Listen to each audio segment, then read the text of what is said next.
چلے اسی تنخواہ میں سے جب بندہ بڑے بیٹے کی شادی کر کے بہو بیاہ کے لے آئے تو پھر بھی کام چلتا ہے، اور جب اس بیٹے کو اللہ بچے عطا کر دے تو اسی گھر میں، اسی آنگن میں، اسی چھت کے نیچے کام چلتا ہے۔ تو پھر تو مان جانا کہ چلانے والا تو نہیں، چلانے والا کوئی اور ہے۔ پھر تو مان جا کہ چلانے والا کوئی تو اس وقت جب تنخواہ تیری لگی تھی تو کہتا تھا ابا ابھی میری شادی نہ کر، میں بیوی کو کیسے کھلاؤں گا؟ تو وہی شخص ہے جس کی چھت کے نیچے پھر 1.5 درجن پوتے بھی پل رہے اور گزارا ان کا بھی ہو رہا ہے۔ تو رزق کا ذمہ کس کا ہے؟ اللہ کا، اللہ کا ذمہ۔ اب ہمیں پتہ ہے پہلی بات تو پریشانی اس لیے اتار دینی چاہیے کہ ذمہ ہمارا ہے ہی نہیں۔ اب دوسری بات یہ کہ ذمہ داری کس کی ہے؟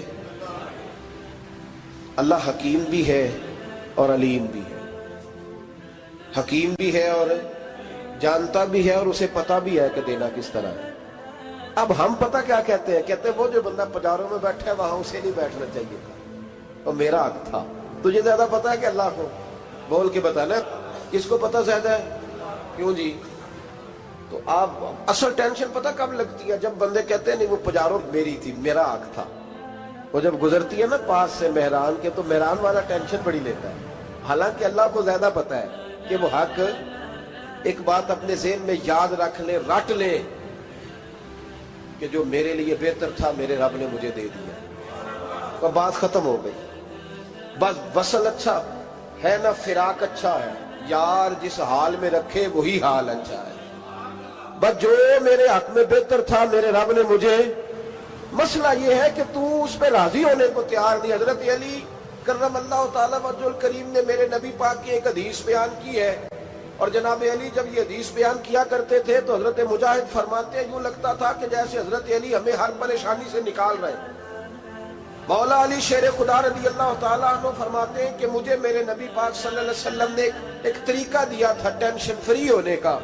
آپ فرماتے ہیں مجھے تو بڑا راس آیا ہے، تم بھی اگر کر لو گے تو تمہیں بھی فائدہ دے گا۔ کہا وہ کیا؟ حضرت علی کہنے لگے محبوب علیہ السلام نے فرمایا تھا لوگوں تم اللہ کے دیے ہوئے تھوڑے رزق پہ راضی ہو جاؤ، وہ تمہاری تھوڑی عبادت سے تم سے راضی ہو جایا کرے گا۔ بس تم 2 نفل بھی پڑھو گے تو اللہ راضی ہو جائے گا، تم 1 رکوع بھی سویرے اٹھ کے پڑھو گے تو وہ راضی ہو جائے گا، وہ تمہارے 313 درود شریف سے راضی ہو جائے گا، تم اس کے دیے ہوئے تھوڑے رزق سے راضی ہو جائے۔ ٹینشن اس لیے ہوتی ہے کہ ہم راضی نہیں جو اس نے ہمیں دیا ہے۔ وہ حال میں مزید کی جو دوڑ ہے نا، حال میں مزید کی، بے قدرہ کچھ قدر نہ جاتی، کیتی خوب تسلی ہو، دنیا دار پجاری زردے، کتیاں دے گل ٹلی ہو، بک بک روشن اکھیاں تکیو ویک حویلی کلی ہو، تے کوچ نصیر اساں جد کیتی پہ جانی تھر تھلی ہو۔ تو یاد رکھیں یہ جو ہے نا مصیبت کے مال آ کیوں نہیں رہا، وہ سامنے والا پلاٹ میرے گھر کے سامنے ہے گھر کے سامنے، پر رجسٹری میرے نام کیوں نہیں؟ یہ مصیبت سانس نہیں لینے دیتی۔ موٹر سائیکل کھڑی کرتا ہے نا جب آ کے دکان سے روٹی کھانے آتا ہے، دفتر سے گھر آتا ہے، کاروبار سے آتا ہے، تو جہاں موٹر سائیکل کھڑی کرتا ہے وہ ٹینشن بڑی ہے کہ کبھی میری ہو جائے نا یہ والی جگہ تو میں یہاں بھی بورڈ لگاؤں اپنے نام۔ اس نے مالی پریشانی پیدا کی۔ تو جس حال میں ہے، کیونکہ تو نے اپنا یہ حال خود نہیں بنایا، جس نے بنایا ہے وہ بڑا بہتر جانتا تھا کہ تو اسی حال میں اسے اچھا لگتا ہے۔ تو اسے اسی حال میں، ایک بزرگ تھے تو ان کی طبیعت بڑی علیل ہوگی، بیمار ہو گئے تو اللہ نے آزمائش دی تو کیڑے پڑ گئے وجود میں۔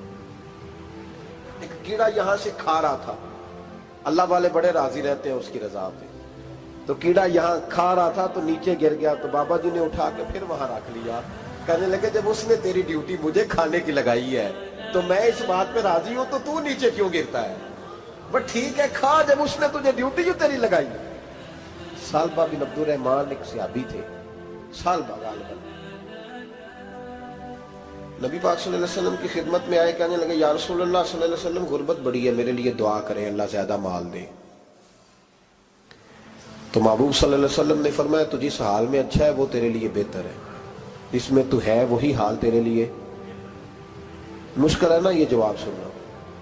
کہتے پیر صاحب فلان جگہ سے تویز آیا، وہاں تو وارے نے آرے ہو گئے، تو آپ کے ہاں؟ تو میں کہتا ہوں یہ تویز دینے والا اگر تویز دے کے امیر بناتا ہے تو پہلے خود کیوں نہیں بنتا؟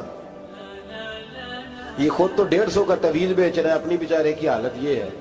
اگر اتنا ہی تویز اس کا چلتا ہوتا تو پہلے 5 جو پجارو اس کے دروازے پہ کھڑی ہوتی.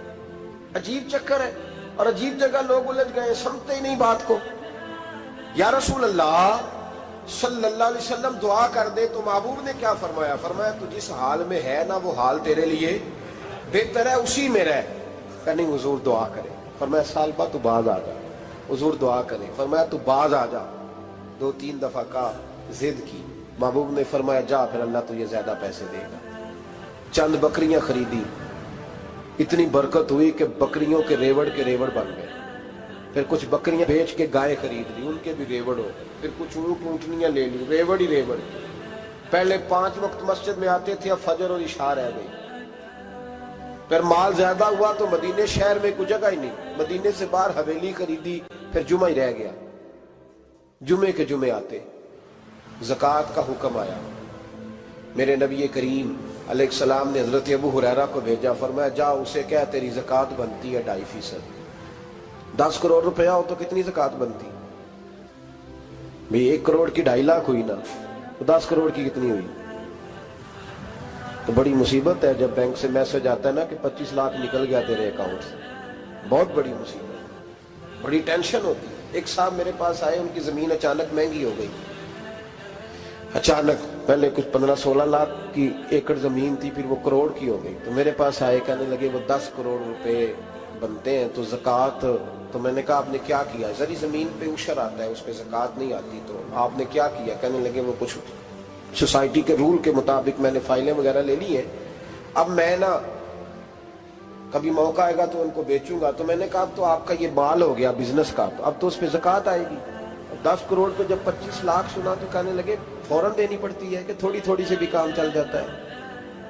تو میں ان کا چہرہ دیکھنے لگا. میں نے کہا نہیں وہ تو آپ کو پتا ہے. ویسے حضرت عمر فرمایا کرتے تھے بانٹ کے نہ دو, کوشش کرو کسی ایک کو دو, چلو کسی کا تو کچھ بن جائے. تو ایک کو دینی چاہیے. کہنے لگے تو مطلب یہ ایسا ہی حکم ہے؟ میں نے کہا آپ کسی اور سے تحقیق کر لیں. اب یہ بھائی لیتے وقت نہیں تجھے ٹینشن ہوئی کہ 15 لاکھ کا کروڑ ہو گیا, تو اس وقت نہیں تو نے کہا کہ یا اللہ, تو یہ کیسی سوچ ہے مسلمان؟ کس طرح کا اس کا؟ ہمارے ہاں جب کسی آدمی پہ حالات خراب ہوتے ہیں نا, تو سب سے پہلے وہ اس طرح کرتا ہے کہ جو میں کہیں اللہ کے رستے میں دیتا ہوں پہلے اسے بند کروں. جس رستے تجھے آ رہا تھا پہلے تو نے وہ رستہ بلاک کیا. حضرت اسماء بنت ابی بکر صدیق کہتی ہیں میں حضور کو مسجد کے لیے, ادارے کے لیے, صحابہ صفہ کے لیے کچھ دے رہی تھی, تو میں نے گننا شروع کیا تو حضور مسکرانے لگے. حضور مسکراتے کیوں ہیں؟ تو فرماتے لگی, محبوب فرمانے لگے اسماء اللہ کے رستے میں گن گن کے نہ دیا کر, ورنہ وہ بھی تجھے گن گن کے دے گا. تو اس کے رستے میں بے حساب دے, وہ بھی تجھے بے حساب ہی عطا فرمائے. لیکن پہلے یہ والا پہلے دروازہ بند کرو, یہاں سے پیسے ختم ہو رہے ہیں. تو اس طرح کرنا بھائی. اس دفعہ سوٹ ذرا گرمیوں والے نہ خرید, لیکن جو تو اللہ کے رستے میں دے رہا ہے اسے دیتا رہے. لیکن ہم اپنا نقصان کرتے ہیں, زیادتی کرتے ہیں اپنے ساتھ. میں نے آپ کو پہلے بھی بتایا تھا پیار کی بولی ہے, پھر بولتا ہوں. ایک بڑے بڑے پیار والے دوست ہیں, ایک دفعہ مجھے کہنے لگے کہ آپ کئی دفعہ اعلان کرتے ہیں تو مجھے اچھا نہیں لگتا, اور آپ ادارہ بھی بہت زیادہ بننے والا ہے, بڑی چیزیں میں دیکھتا ہوں جو ہوں تو بڑا نظام اچھا ہو جائے, آپ دعا کریں اللہ مجھے پیسے دے تو میں بڑے سارے خرچ کروں گا اس کے راستے میں. تو میں نے کہا یا اللہ اسے 10 کروڑ دے, یہ 9.5 کروڑ تیرے راستے میں دے دے گا. تو چپ کر گیا, جس طرح آپ نہیں کر گئے سارے, چپ کر گیا وہ بھی.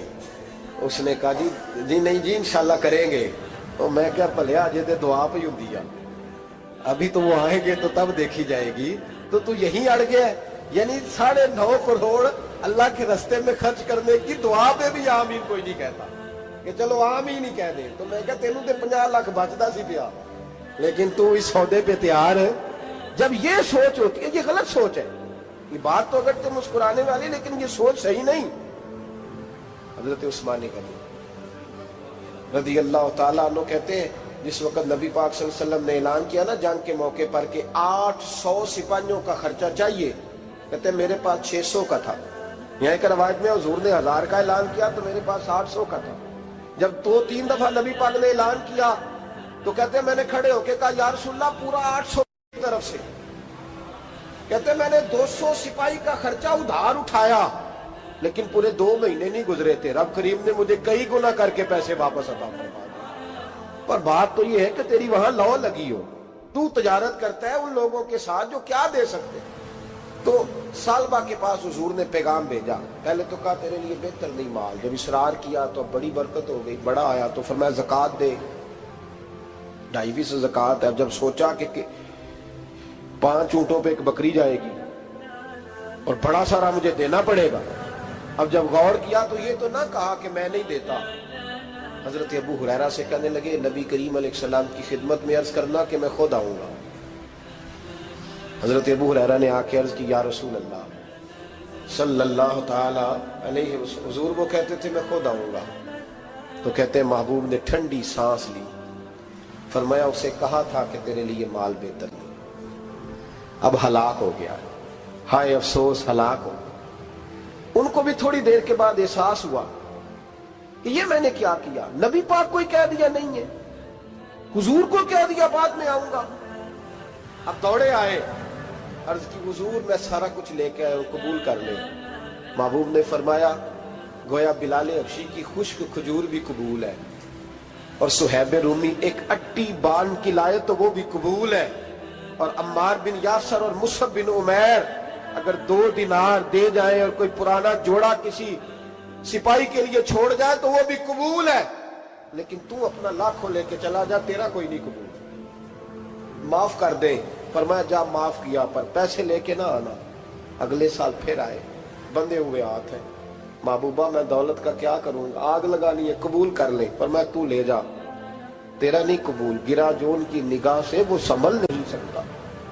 حضور نے وصال ظاہری کیا تو جناب صدیق اکبر کے پاس آئے، لاکھوں کا مال، ابو بکر قبول کر لو، تو جناب صدیق اکبر کہنے لگے اس کا کر لو جس کا نبی نے نہیں کیا، چل جا کوئی نہیں چاہیے۔ حضرت عمر کے زمانے میں قحط پڑ گیا، بارشیں نہیں ہوتی، غلہ نہیں ملتا، حالات خراب ہے، مالی طور پہ بحران آ گیا، غربتیں، مجبوریاں، تکلیفیں، آ کے روئے، عمر میرا قبول کر لو، مجھے معافی تو مل گئی تھی نا۔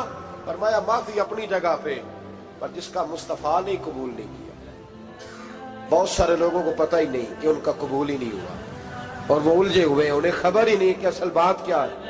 فرمایا جس کا مصطفیٰ کریم نے قبول نہیں کیا، اب ہیرے اور جواہرات بھی لے کے آئے تو بھوکے مریں گے، پر اس کا قبول، اس بات پہ راضی رہو، اس حال میں اللہ نے رکھا ہوا، اس حال میں راضی رہو۔ جو مصیبت ہے نا دیکھنی کہ وہ بھی میرے پاس، تمہیں کیا پتا، کبھی پوچھ تو صحیح اس سے وہ کس مصیبت کا شکار ہے، جو مالی طور پہ بڑا امیر ہے، تو اس کی طرف دیکھ کے اپنا دل برا کرتا ہے۔